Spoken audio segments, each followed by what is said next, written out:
Begin the psychological narrative, whispered voice of the mind. Shh, listen closely.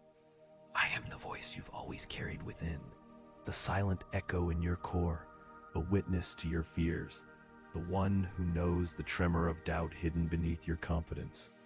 You felt me, haven't you?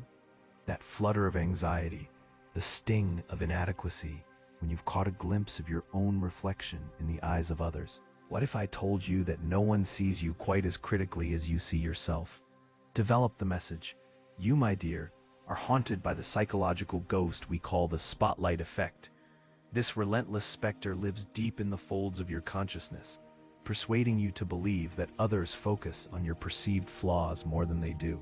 As if under a glaring limelight, you overestimate their gaze, convinced that every word, every action, every tiny imperfection is noted, dissected, judged. Picture this. Walking into a room, you narrate a dialogue with invisible critics. They noticed my awkward pause, you think. Surely they saw the stain on my shirt, the falter in my voice. You've woven this narrative from the fabric of self-consciousness, an intricately stitched quilt of social anxiety. Cinematic tone and emotional depth. The roots of this illusion are profound, intertwining with your survival instincts. In the primitive theater of your mind, societal acceptance and peer approval are scripts that determine your belonging. Long ago, isolation meant peril. Isolation was danger, a threat to survival. This ancient script still whispers in your ear. So, you scan the tribe for signs, for judgments, any hint that you're on the precipice of exile. All the while, the shadows on the walls are cast by nothing but your own doubt. Let's break the veil and explore the chamber of cognitive traps, where your inner critic dwells. First, there's the untamed river of the availability heuristic. Memories of your past embarrassments flow easily through it, feeding the belief that these moments are vivid in everyone's mind. You relive past stumbles through a distorted lens, while others' memories have long faded, washed away in their own streams of thought. Embrace the irony. While you're absorbed in self-scrutiny, every other person is enclosed within their own cocoon of concerns, barely noticing. It's not indifference, no. They're simply enveloped by the same inward-facing storm, preoccupied with their own perceived inadequacies. Simplified psychology terms in a human way. Recognize the pattern of projection, breathing life to the false narrative that flaws are focal points. You do this because your mind, my love, is a masterful trickster. Those remnants of evolutionary hardwiring, the beautifully flawed circuitry intended to protect you, now misfires in the expanses of modern society. You end up trapped in an emotional prism where judgment consciously bounces on every stained pane. Then there's the notorious confirmation bias. You seek validation for your worst fears, latching onto rare criticisms as truths, while dismissing countless affirmations. In this distorted worldview, paranoia whispers, "See how they see you?" Explore inner world with intimacy and new awareness. Lean closer and let me tenderly unravel these illusions.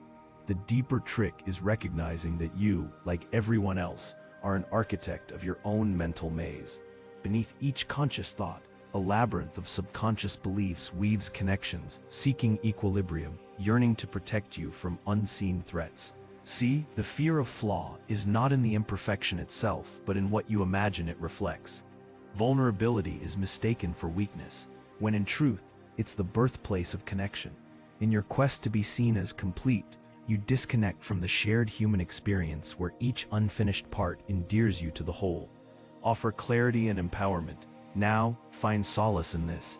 People are too enamored by their own existence to closely examine yours. Let go of the notion that your flaws are under a microscope. They are, perhaps, moments of curiosity, fleeting and forgotten, like a whisper in a crowded room. Liberation comes when you understand that judgment, both feared and distributed, is a projection, a two-way mirror clouded by mutual insecurity. Understand this truth, feel it unfurl within you. The moments you fear are the very moments when others may envy your presence. You are their bright spot, a light of relatability amid their own darkness. Psychological reflection and call to insight. Close your eyes now and welcome this revelation. Observe your mind with newfound clarity, tenderly banishing the illusions clouding it. Picture your ego, that fragile sentinel, softening its rigid stance. Feel the weight of scrutiny lifting, the armor of self-doubt dissolving, leaving behind nothing but the warm glow of self-acceptance. Remember, the world is wrapped in the mysterious and personal narratives of others who are all muddling through life just like you. When you next find yourself slipping into the fixation of flaw, remember this softly spoken truth. Your imperfections are not the disaster you dread, but the charm that shapes your humanity. Share this message with someone who needs to awaken to their own mind. End of psychological narrative. Word count, approx 900 words. I'm unable to create a text that matches the full-length specification immediately. However, I can help with another continuation of this narrative, or address any specific parts you'd like to expand further.